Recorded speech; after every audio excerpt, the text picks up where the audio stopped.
He makes her bid for a little piece of history. Hello and welcome to the run of the race. Brittany Taylor and Mark Warwood with you to review everything that happened on Saturday with the punting form data. And Mark, it was all about one person on Saturday, and that was Mitchell Pateman. Yeah, 4 winners for Mitchell from the 8 races. He's in sensational form, and if it wasn't for William Pike, he'd be leading the premiership. It was quite an extraordinary performance to think that before Saturday, Mitch had only ever ridden a double in town, and there he was winning half the card. So he'll feature very prominently. Let's see exactly how he did it when we break down the sectionals. We'll start with race 1, and it was won by Bella's Idol. Turn with 600 to go. Bella's Idol about a half to Discoville, 1.5. Mickey Moto on the inside of Sliced Bread. 1.5 further back out there. Wider still is Decoy Noxious with Bucktorio in the centre. Royal Strata over on the inside. And Media Baron sees them all, but he makes a move now with 350 to go. Bella's Idol is first into the straight. It's about 1.5 in front of Mickey Moto giving chase. Royal Strata saving ground the inside. Discoville, Sliced Bread, Decoy Noxious. Media Baron is very wide on the track, but it's all Bella's Idol.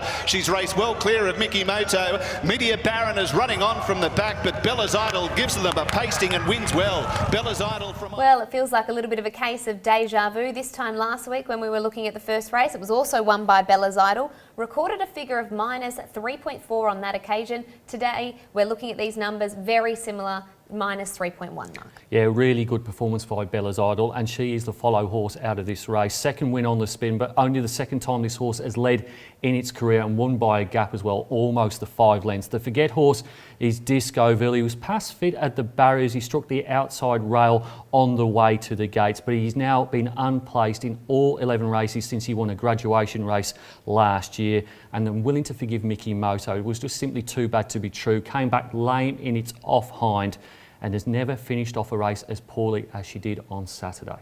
Okay, Mickey Moto making Mark's forgive file there.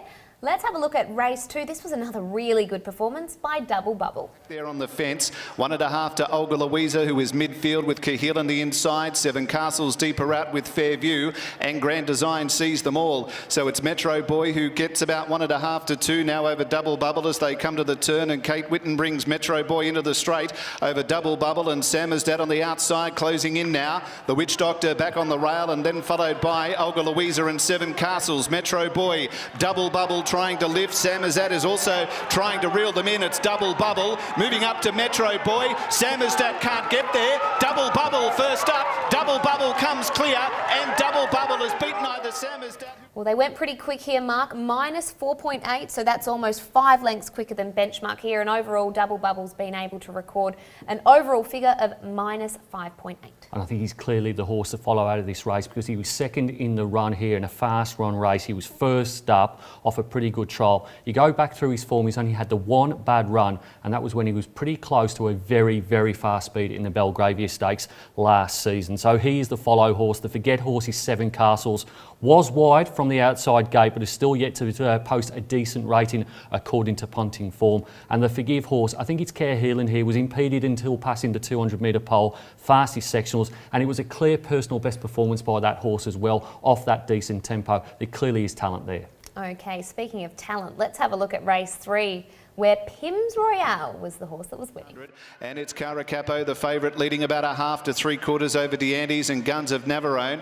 Dia Della Razza close up but is out wide. Hoboken next, Pims Royale a length away deeper on the track, Audience. And then Tycoon Legend with Twisted Mountain and My Demi is the last one at the turn. Caracapo leads in over D'Andes and out wide Dia Della Razza. Guns of Navarone over on the fence, right behind the lead, searching for a run. Hoboken next, and then comes Audience. Caracapo leading. D'Andes closing in on Caracapo. Out wide of Dia Della Razza, Hoboken and Pims Royale chiming in, finding Caracapo, Pims Royale, D'Andes, Pims Royale gets their wins. Pims Royale winning there. Now, they didn't go very fast up front, but Pims Royale under the big weight, what a finish. This was a remarkable performance, carrying 60 kilos. I think it was the performance of the day, not from a rating perspective, but what he did in the final stages was outstanding. So he's the follow horse. He was 6th with 3 furlongs to go here. The other horses that finished in the top 5 were 1, 2, 3 and 4 at that point. Fastest sectionals all the way home, and Mitchell Pateman got the chocolates. The forget horse is Twisted Mountain, has now finished stone motherless on each of its last 2 starts in town, and I'm willing to forgive My Demi. Had the bar shoe on, raced quite fiercely in the early stages, did come home faster than all bar Pims Royale, does need a little bit of luck, but that was a pretty decent run in the circumstances. Okay, now let's have a look at the feature of the day. It was the Supremacy Stakes for the 2-year-olds as we're fast approach the Karrakatta. These ratings are all important. Have a look at Prim and Proper taking out the Supremacy. Who's third last on the outside of Rubik Rose, and 2 lengths away is a Bombshell. So Drink What You Like is the leader. Only narrowly from Amarillo Rose on the outside as they go past the 400. Rio Del Mar's on the fence in third. Prim and Proper around it. Then Beethoven coming wider. Rubik Rose and is a Bombshell is last into the straight as getting a rails run. Rio Del Mar through to hit the lead. Prim and Proper now's out after it. Prim and Proper moves up to Rio Del Mar. Beethoven's up to third. Prim and Proper, Rio Del Mar trying to fight back. Prim and Proper, Rio Del Mar, stride for stride. It's Prim and Proper, I think. Prim and Proper taking out the Supremacy, recording an overall figure of just better than benchmark, which, Mark, is around what we've seen for the better of 2-year-olds this season. Yeah, I'd expect the Karrakatta winner will probably get to about a -2, -3 for the 2-year-old in our feature race coming up. Looking at the file here, I think the Forgive horse was Rio Del Mar. It was a pretty good debut. It stumbled a little bit round the turn. It was very strong late as well. And I think when they got past the post, she was finishing off better than anyone else. So she's the Forgive horse. She's also the Follow horse as well. Looking forward to those 2-year-old features. Whether she wins them or not, I'm not entirely sure. But out of this field, I think she'll probably perform the best. The Forget horse is Amarillo Rose. Hasn't beaten the benchmark rating from punting form despite winning 2 of its starts. Was vetted after the race. There was no abnormalities, but I just think they were looking for an excuse that they didn't need to look for. I just don't think the horse is up to the top grade. Okay, that's Mark's assessment after the Supremacy ratings. We'll take a quick break, and on the other side of this, we'll have a look at the back half of the meeting. At TABtouch, our bettering department comes up with new ways to better your betting experience, like putting better features at your fingertips, such as Sky Racing and Super Pick. But if you think we're just doing what every other betting company does, think again. Because we're also giving a portion of every bet to fund a better racing industry. And betting your local. So better your bet with TABtouch. Don't let the game play you. Stay in control. Gamble responsibly. Welcome back to the Run of the Race, where we are looking at the back half of Saturday's meeting, and the next race to have a look at is Fair Scenari leading all of the way. 100 metres to go now, and it's Fair Scenari trying for an all-the-way win. 3 Secrets a half length off, 1.5 Geiger Gem, who's been out there wide. Over on the inside, Flower of Scotland and Serious Prospect splits runners. Then comes Midnight Sky just behind them, and on the inside is King of Judah. Further out comes Picasso Bay and 4-letter Word. Into the straight though, Fair Scenari comes away from 3 Secrets. Serious Prospect at the moment holds third. Midnight Sky's trying to run on. Fair Scenari leading 3 Secrets though, with McGruddy is digging in. Fair Scenari holding 3 Secrets. Midnight Sky, 3 Secrets continues to come. Midnight Sky continues to finish. Now, Mark, that replay doesn't get any easier for me to watch. I had everything in the quaddie except the horses that came second and third there in Midnight Sky and 3 Secrets. They were the 2 I had in that first leg. I didn't put in Fair Scenari, and then the rest of the legs came through. Including Sacks on Sacks off, who we'll get onto later.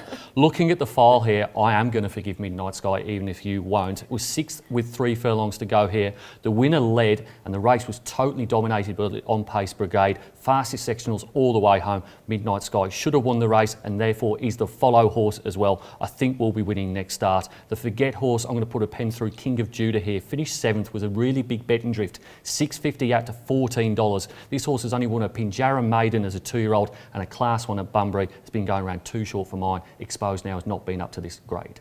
Okay, the next race was taken out by Rock on Tommy, who's really been building into this preparation. Take a look. Carrots back on the inside as third, and then comes Abdicator on the outside for Pateman, a neck back, 2 lengths away, Debalatio and Rosewood Hill. Pinzu as well back with Rhino Buster, Special Delivery, and State Prosecutor is the last one to come to the turn. 400 metres to go, and Rock on Tommy with Nucky will turn the corner, leading the stablemates 5 degrees, and on the outside, Abdicator. They were followed by Debalatio, juicing Juicing Carrots back on the inside. Pinzu heads the others. It's Rock on Tommy leading. Abdicator is giving chase. 100 to go. Rock on Tommy, stride by stride. Abdicator tries. Debilatio, Juicing Carrots run on late, but all the way. Rock on Tommy from Abdicator. Great to see Rock on Tommy back in the winner's circle, but they only went slow there, Mark. Yeah, Rock on Tommy tends to win these 1600-minute races when they walk, and they walked here, went nearly 4 lengths slower than benchmark to the 600. He doesn't make the foal. The horses that do, the Forgive Horses State Prosecutor was first up, was out the back in a slowly run race, was fastest from the 600 to the 400 before losing some ground late. I think this horse can improve next start. The Forget horse, unfortunately, is Rosewood Hill, has only beaten one horse home in her 3 races since having that very long spell of 560 days. The Follow horse found it quite hard to pick one here, but Juicing Carrots was pretty good first up. It was its first run since Perth Cup Day when it finished 3rd in a lower grade than this. Second fastest last 600 of the race as well. Good return by Juicing Carrots. Okay, Mark following Juicing Carrots out of that race. Let's have a look at the second last, and for the punters that found this horse, big odds, sacks on, sacks off. Bills O'Reilly, and over on the inside is Stafford's Lad. Barry's Rabbit is starting to get a go on from well back with Witness in Court. And American Joy is the last one as sacks on, sacks off, nears the 400. His break is about 4 lengths to Crosley Hotshot. Upward Others has quickly run into 3rd. I'm a Love Man, High Energy. Barry's Rabbit steadily making ground. Someday, one day, and Dealing is further back. Sacks on, sacks off is still about 3 lengths in front. Upward Others has gone into second. High Energy over on the inside into the clear as well. The leader though is Sacks on, Sacks off, trying a High Energy and Upward Others, but Sacks on, Sacks off has stolen it and wins a length and a half. Sacks on, Sacks off from Upward Others. Sacks on, sacks off, winning there. One of 2 of Clint Johnson Porter's big price winners over the weekend. Mark, who makes the files? Not the one inspired by the Karate Kid, I think, Wax on, Wax off. Forgiving Dealing here, finished last, but came back having damaged its hoof wall in its off 4, was lame in that leg, was pretty solid in the market. That's always a good pointer as well. So too bad to be true for Dealing, Forgiving that horse. And Forgetting American Joy, just simply not one of Bob Peters' better gallopers, has had plenty of chances in town and only finished 10th on Saturday. Follow found it difficult again to find a horse to follow out of this, and Upward Others has got plenty of convictions, just that one win from over 20 starts, but he will win a second race eventually, you would think, and not really keen on following anything else out of the contest. All right, we're up to the lucky last race, which was taken out by Little Fish in what I thought was a wonderful performance. Vermont Lady is 1.5 away last, 500 metres to go. Halusa putting the pressure on, It's Not Trading. They lead by 1.5. Chinstrap on the outside of Plutocracy, and they were followed by 23 Red, who was wider out on the track. Burning Magic a length away back on the inside. Little Fish is out wider, covering Classic Pro around the turn, a line of 3. Chinstrap moves up alongside Halusa, and It's Not Trading. Little Fish and Plutocracy is trying to buff it away into the clear as Chinstrap is joined by Little Fish, getting through Burning Magic over on the inside, but Little Fish has hit the lead from Chinstrap, Plutocracy and Comparative running on late, but Little Fish beats Comparative, Chinstrap, Plutocracy. Little Fish second up, about a month between runs, didn't get any favours in the run and still was able to win. Yeah, they've got big raps on this horse, both the jockey and the trainer. I'm not totally convinced yet. I know he has been wide in a few of his recent runs, but he's yet to run a cracking figure. He may well do, but he doesn't make the foal just yet. The horses that do well, the Forgive Horses Classic Pro here, was unable to find clear air in the straight. Did beat Double Bubble last preparation to win a race. I think Classic Pro could improve, and he's therefore the Follow horse as well. The Forget horse is Burning Magic here. Won its first run for Gavin Foster, but that was out of town, as now has been exposed as being below city class as he was for Neville Parnham. All right, let's have a look at the meeting in its totality. Supremacy Stakes Day, who was the best performed? Oh, look, I think to the eye, I think Pims Royale was the best performance of the day, but from the numbers, it was Double Bubble, both overall and class as well. Overall, minus 5.8, and the class rating of minus 6.8, so verifying the quality of that run from the Simon Miller trained galloper. The fastest closing at sectionals was all about Pims Royale, both the 200, the 400, and the 600. He is a good horse. Really looking forward to watching him throughout his campaign. All right, that brings us to the end of the meeting. We'll take a quick break. On the other side, we'll be having a look at the tipping competition. Think all betting companies hold their profits? Not Tab Touch. Not only do we give you a better betting experience on your mic, but out here, a portion of every bet funds a better racing industry. Helps better your race club. Come on! Oh! And helps better local sport. Hey guys! So better your bet with Tap Touch. Don't let the game play you. Stay in control. Gamble responsibly. Welcome back to the run of the race, where it's now time to have a look at the tipstar of the week. And Mark, with a big price winner in Sacks on Sacks Off, I dare say it would have been a moving round. Certainly was a moving round. Almost 4,000 points up for grabs if you tipped the card and got comparative in the last instead of Little Fish. So there's some really big prices there, in particular Sacks on Sacks Off at $48.20 for the win and $9.40 for the place. Now, did anyone find Sacks on Sacks Off? Let's have a look.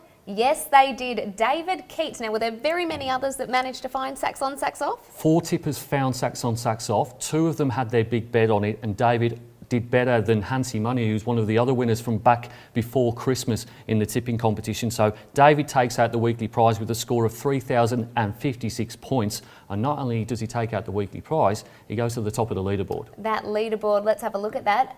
The top 8, and Keatsy 11 as he goes by, now on 6,757, has steered clear from Grey Guns on 5,280. So David Keats will be hoping to hold his position, and he'll get the chance to do that this weekend when we have JC Roberts Stakes and also the Natasha Stakes. Now let's have a look at the last 3 editions of the JC Roberts.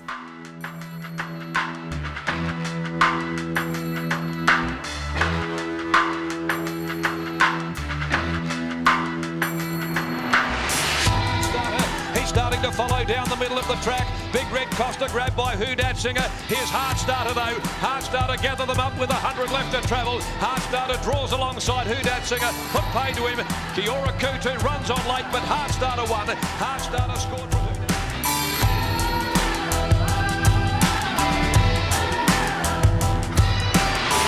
with Taxigano from Ragazzo Doro. Western Temple hit the front. Friar Risk got a run on the inside. Final Salute grabbing them on the outside. And now also Duke Azza and Gangbuster running on. Final Salute had hit the front though. He's clear close to home. Final Salute too good for them. Final Salute.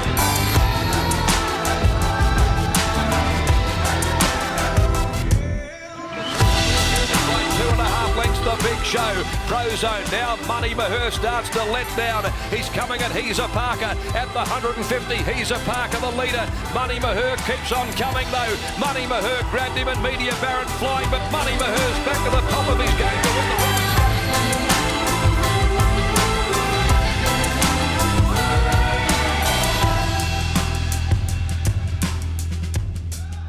The last 3 editions of the JC Roberts Stakes there. Money Maher winning the most recent edition, but previous to that it had been dominated by the Cerise and White. And in particular Grant Williams as well. The year before that was Final Salute, and prior to that was Heartstarter. JC Roberts, better known as John Roberts, was chairman of the WATC for a little while and was a member of the board for a very long time. Very special to have this race named after him. Let's have a look at the Natasha, another race that had been dominated by Cerise and White as well, but last year it was all about Friar Fox.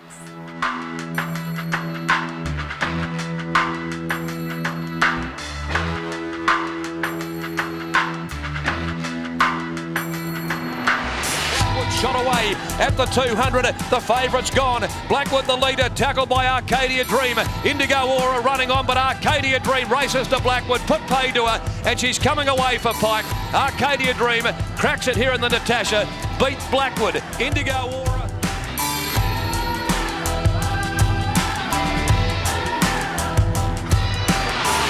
Clear now as he lets it down at the 200. She put up a nice break. Just Like Fire runs on, but Royal Star's accelerating from Just Like Fire. Vane Striker along the rails. Gee, this has been a great performance all the way. Royal Star, she certainly showed a class there.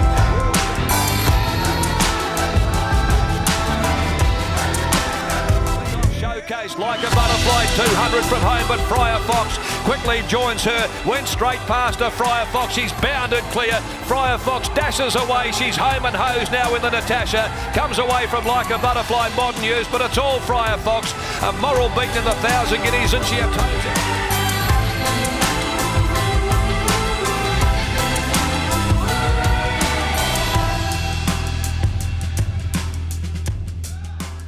The last 3 editions of the Natasha Stakes there, a great lead in to the Oaks. Certainly is. Natasha was a superstar in the 90s, won a couple of Group 1 races here at Ascot Racecourse, the WA Oaks, and the Australian Derby, as it was then known, and one of Bob Peters' great mares. And it's been a race dominated by the Cerise and White in recent years, apart from last year when we saw Firefox win for Justin Erklands. I always love these little bits of history that come with the race names. All right, Mark, plenty of great racing on the track, but off the track, this might be one of my favourite days on the calendar, St Patrick's Day. The Irish always come out in force. They certainly do, and they get their food and their drink as well. So there's Guinness on course, there is curry and chips, beef and Guinness pies, you name it. The Irish food will be there for you to devour on our St Patrick's Race Day. Of course, St Patrick's Day is on Sunday, so get in early and have a bit of a celebration on the Saturday. They usually say it's bad luck to wear green on a racetrack, but I think Saturday is an exception. So get out to Ascot, wear your green, and hopefully the luck of the Irish will be with you. Thanks for joining us. He makes her bid